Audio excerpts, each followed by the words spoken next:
네, 레드캠프 오늘은 장동혁 국민의힘 원내 수석 대변인과 함께합니다. 어서 오세요. 네, 반갑습니다. 네, 어제 국회가 많이 분주했더라고요. 많이 시끄러웠습니다. 그렇습니다. 네. 아무튼 일단 좀 총평을 듣고 싶은데 국민의힘은 빠진 상태에서 11명의 상임위원장을 선출을 했습니다. 네, 그렇습니다. 어떤 말씀 주시겠습니까? 결국은 민주당은 처음부터 11개 상임위, 그러니까 법사위 운영위, 과방위를 포함해서 11개 상임위를 가져갈 생각이었고 협상이나 양보할 생각도 없었고, 그리고 뭐 시간을 더 협상을 위해서 늦출 생각도 없었고, 그 계획대로 어제 그냥 그대로 진행됐다고 보여집니다. 그래요. 지금 이제 그 과정에서 국민의힘에서는 법사위원장만 주면 운영위원장과 과방위원장은 양보하겠다. 네. 이제 한마디로 법사위 사수였는데 그 이유는 뭐였을 거예요? 우선 뭐 국민들도 충분히 납득할 수 있을 것입니다. 여지껏 운영위는 여당이 맡아왔고 법사위는 국회의장이 제1당이 국회의장을 맡으면 제2당이 네. 견제와 균형을 위해서 제2당이 법사위원장을 맡아왔는데 네. 뭐 민주당은 그것저것 다 무시하고 뭐 운영위 법사위는 물론이고 이제 과방위까지 가져가겠다고 했는데 저희들은 그 3개 상임위 중에서 뭐 어쨌든 전체 11개를 민주당이 가져가겠다고 했지만 그래도 견제와 균형을 위해서 그리고 법안의 일방적인 통과 뭐 입법 폭주 이런 걸 막기 위해서 적어도 최소한 법사위만은 필요하다라고 생각해서 저희들이 11개 상임위 중에서 다른 건 양보하더라도 법사위 위원장만큼은 국민의힘이 가져와야 된다라고 얘기했지만 민주당은 뭐 이런 지하에 거절을 했습니다. 그 지금 이제 그 개별 의원들의 상임위 배정도 일단 어제 있었죠, 의장실에서. 11개 어제 그 상임위원장 선출이 있었던 상임위에 대해서는 국회의장이 강제로 네. 위원 배분을 했기 때문에 의원님은 어디 배정 받으셨어요? 저는 법사위에. 그럼 희망했던 상임위원회는 어디? 저는 뭐 1순위 농해수, 2순위 산자, 3순위 뭐 다른 상임위였던 것 같습니다. 아, 예. 근데 이제 판사 출신이라는 이유로 그냥 법사위 배정 받으신 건가요? 지난번에도 법사위에 있었고 네. 뭐 또 아마 저희 국민의힘의 초재선 중에 법원 출신의 법조인이 저밖에 없었기 때문에 아마 뭐 그래서 그런지 모르겠지만 어쨌든 법사위로 배정이 아무튼 됐습니다. 개인적으로 법사위 별로 가고 싶지 않다는 말씀이시네. 법사위가 늘 맨 마지막에서 힘들죠? 예 힘들게 싸워야 되는 상임이기 때문에 네. 예. 네, 알겠습니다. 그나저나 오늘 의총 열어서 이제 국회 일정 보이콧 문제를 최종 결정한다고 그러는데 맞습니까? 오늘 10시에 의총을 해서 예. 뭐 보이콧 문제를 포함해서 네. 어제 뭐 그와 같이 민주당이 일방적으로 본회의를 열어서 상임위원장 선출을 할 때 저희들이 거의 밤 12시까지 저희들이 모여서 앞으로 어떻게 이 국회의 상황들을 풀어나갈지에 대해서 논의를 했지만 뭐 결론을 내지 못했습니다. 그래서 오늘 10시에 다시 의총을 열어서 뭐 상임위 보이콧 문제를 포함해서 이 앞으로 이 국정 상황들 어떻게 풀어갈지에 대해서 의원들의 총의를 모아갈 것 같습니다. 근데 아니 야당도 아니고 여당이 일정을 보이콧한 건 아니지 않느냐라는 지적도 좀 있던데. 그런데 지금의 야당의 모습을 보면 뭐 이것은 뭐 전혀 그 협치에 대해서 일도 문을 열어주지 않은 거지 않습니까? 예, 그러니까 예. 뭐 법사위 운영위를 가져가는 것, 그러니까 저희들이 여당이 운영위를 맡고 제2당이 법사위원장을 맡는 건 뭐 그동안에 당연한 국회 법상의 관례이기도 하고 견제와 균형, 협치라고 하는 국회법의 기본 원리에 비춰보면 당연한 건데 그것도 무시하고 그다음에 11개 상임위도 민주당이 원하는 상임위를 그냥 일방적으로 우리가 상임위원장을 가져가겠다고 얘기하고 그리고 협상을 위한 어떠한 시간도 두지 않고 그냥 진행하고 있습니다. 그리고 나머지 7개 상임위도 뭐 하루 이틀 시간을 주고 안 주면 우리가 다 가져가겠다고 하는 행태인데 이것은 예를 들면 뭐 우리가 55를 가져가냐 그러냐 60을 가져갈 거냐가 아니라 일정한 시간을 통보하고 그리고 저희들이 당연히 가져가야 될 상임위원장마저도 본인들이 가져가겠다고 하고 네. 그걸 안 지키면 그냥 우리가 다 가져가겠다. 그냥 영대빵 네. 이런 독주를 하는 데 있어서 아무리 여당이지만 국회를 이렇게 운영하는 거에 대해서 저희들이 마냥 협조하면서 여당이니까 그냥 무조건 협조하고 나가야겠다. 이렇게 해야 될지는 조금 더 생각해 볼 문제라고 생각합니다. 아무튼 그러면 국민의힘의 입장은 지금 이제 아직 상임위원장 선출이 안 된 나머지 7개 위원장 목 이거를 그냥 그대로 받는 경우는 없을 것이다. 이런 말씀으로 이해를 하면 될까요? 네. 11개 상임위를 민주당에서 원하는 상임위원장을 다 가져갔지 않습니까? 예. 또 법사위 운영위원장 포함해서. 그리고 그냥 7개 저희와 협의 없이 그냥 한마디로 말해서 밥상 차려놓고 본인들이 먹고 싶은 거 다 먹고 네. 그냥 좀 남겨놓고 먹고 싶으면 먹고 아니면 그냥 내가 다 먹을게 뭐 이렇게 하는 상황에서 네. 그냥 저희들이 나머지 7개를 그냥 덥석 받는다.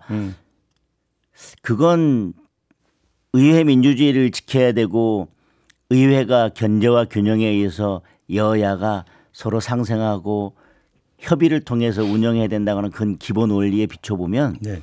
여당으로서의 기본적인 역할도 아니고 국민들을 위해서도 그것은 바람직한 것도 아니라고 생각합니다. 그러면 결국 그럴 뻔 그냥 다 가져가라 이게 되는 건데 그래갖고 지금 그 국회 운영 여당 입장에서 국회 운영이 원활해질 수 있겠습니까? 결국 어느 시점에 가면 다시 또 그 21대 국회 때처럼 다시 재협상해가지고 다시 배분하는 이런 상황으로 연출이 되지 않겠습니까? 민주당은 저는 그럴 의사도 없다고 생각합니다. 그래요? 지금의 민주당은 법사위와 운영이 과방위를 가져간 목적은 명확합니다. 그리고 지금 민주당이 이와 같이 예전에는 뭐 적어도 21대 이보다 더 의석이 많았지만 그래도 뭐 40 며칠이라도 협상 기간을 두고 했었는데 지금은 협상 기간도 두지 않고 이렇게 하는 것은 이재명 대표를 구하기에 지금 시간이 너무 촉박합니다. 더군다나 이화영 전 경기부지사에 대한 9년 6월에 실형이 선고되면서 지금 민주당은 저는 겉으로는 이렇게 뭔가 법대로 협상을 하면서 원구성을 하는 것 같지만 하루하루가 되게 급박하고 촉박하고 되게 당황한 상황이라고 생각하고 이재명 대표를 구하기 위해서는 지금은 단 하루가 아니라 1시간도 지체할 시간이 없다 이렇게 판단하고 있다고 생각됩니다. 그래서 이 18개의 상임위를 모두 다 가져가도 된다. 가져가야만 한다. 아니면 적어도 우리가 원하던 11개 상임위를 반드시 가져가서 우리가 원하던 대로 운영해야 된다라고 하는 것은 결국은 이재명 대표를 구하기 위해서 쭉 진행된 타임 스케줄대로 가기 때문에 저희들이 몇 개 상임위를 가져오든 또는 가져오지 않든 국민을 위해서 그리고 또 민생을 위해서 국회가 운영되기에는 지금의 민주당의 태도로는 이미 시작부터 알겠습니다. 가능성이 별로 없다. 의원님께서 지금 그 말씀하셨는데 민주당 같은 경우는 지금 개혁 입법이 하루라도 급하다 이제 이 논리를 펴고 있는데 지금 의원님을 비롯한 국민의힘에서는 이재명 방탄용이다 이제 계속 이렇게 규정을 하시는데 개혁 입법이 필요하다면 저는 민주당이 적어도 운영이 뭐 방통위 뭐 이런 것들을 다 가져가야 될 이유는 없다고 생각합니다. 그리고 법사위를 저희들이 가져오더라도 지금 민주당이 했던 것처럼 뭐 안건 조정에도 있고 패스트 트랙도 있고 얼마든지 민주당이 법안을 통과시킬 그리고 이미 뭐 범야권이 190석 이상을 가지고 있기 때문에 법안을 통과시키는 데 있어서는 어떠한 장애도 없다고 생각합니다. 그런데 이렇게 운영위와 법사위를 고집하는 이유는 최소한의 협상과 타협 그리고 숙려 기간도 필요하지 않고 우리는 이재명 대표를 구하기 위해서 지금 어떤 법이라도 하루라도 빨리 그냥 일사천리로 통과시켜야 되는 그런 시스템이 필요하고 우리는 그런 힘을 가져야 된다. 상임위원장 선출과 이재명 방탄이 어떻게 연결이 되는 겁니까? 예를 들면 지금 뭐 최상병 특검이든 최상병 특검이 향하고 있는 것은 저는 기본적으로 이재명 방탄이라고 생각합니다. 그리고 그것과 연결해서 대통령실을 공격하기 위해서 운영위도 반드시 가져가야만 하고 네.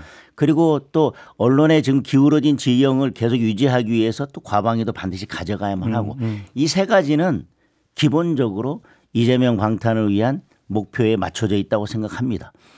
왜냐하면 법사위원장을 가져오지 않으면 아무리 뭐 신속 처리 안건이냐 안건 조정이라 하더라도 사실은 뭐 한 달, 2달 아니면 6개월이 걸리는데 네. 민주당은 지금 그것조차 기다릴 여유가 없다. 이재명 대표가 지금 계속 매일매일 거의 서초동으로 출근하면서 재판을 받는 상황에 있고 이화영 전 경기부지사의 9년 6월에 실형이 선고되면서 곧 검찰이 이재명 대표도 공범으로 기소한다고 하지 않습니까? 네. 이런 상황들을 보면 정상적인 숙려 기간과 여야 합의 과정을 통해서 법을 통과시키기에는 민주당이 너무나도 다급하다. 쉽게 얘기하면 이슈 돌리기다 이런 그 차원이라고 보시는 겁니까? 그렇습니다. 저는 민생을 위해서라면 굳이 민주당이 적어도 운영위를 고집할 이유는 전혀 없다. 더군다나 법사위원장까지도 고집해야 될 이유는 전혀 없다고 생각합니다.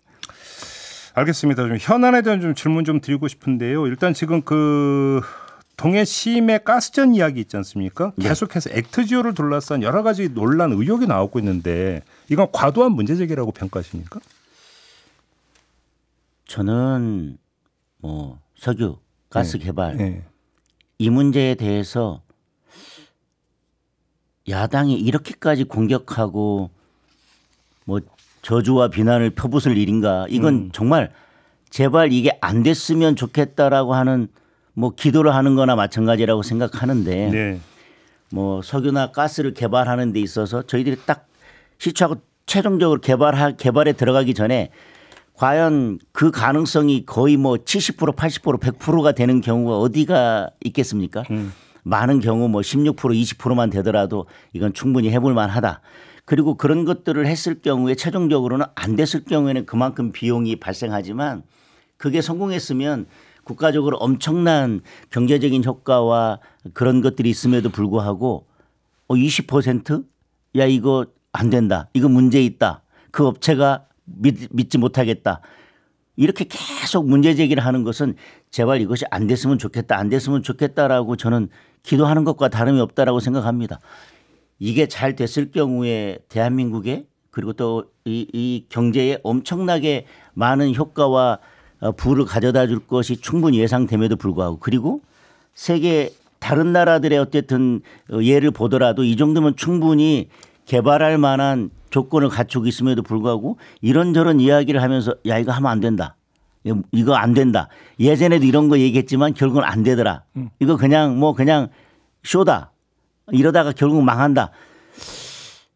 이게 정말 같은 나라에서 정치를 그리고 국민을 위해서 뭔가 함께 노력하고 있다라고 하는 정당의 모습인지 한번 되돌아보게 됩니다. 알겠습니다.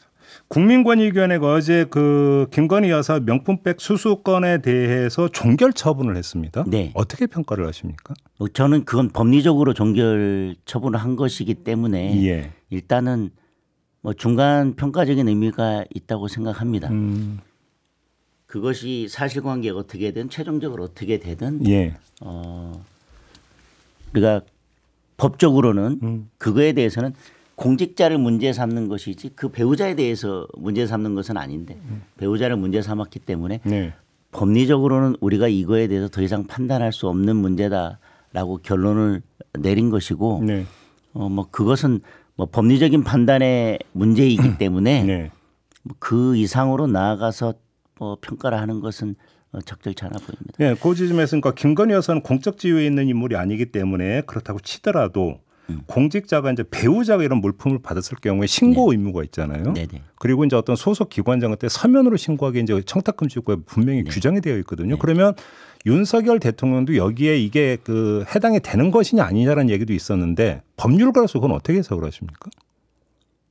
저희들이 그 중간 과정 그리고 그 수사한 경위나 그 이후의 과정을 알 수 없기 때문에 지금 그 모든 것들을 안다는 전제에서 법률적인 판단이나 결론을 내린 것은 적절치 않다고 생각합니다.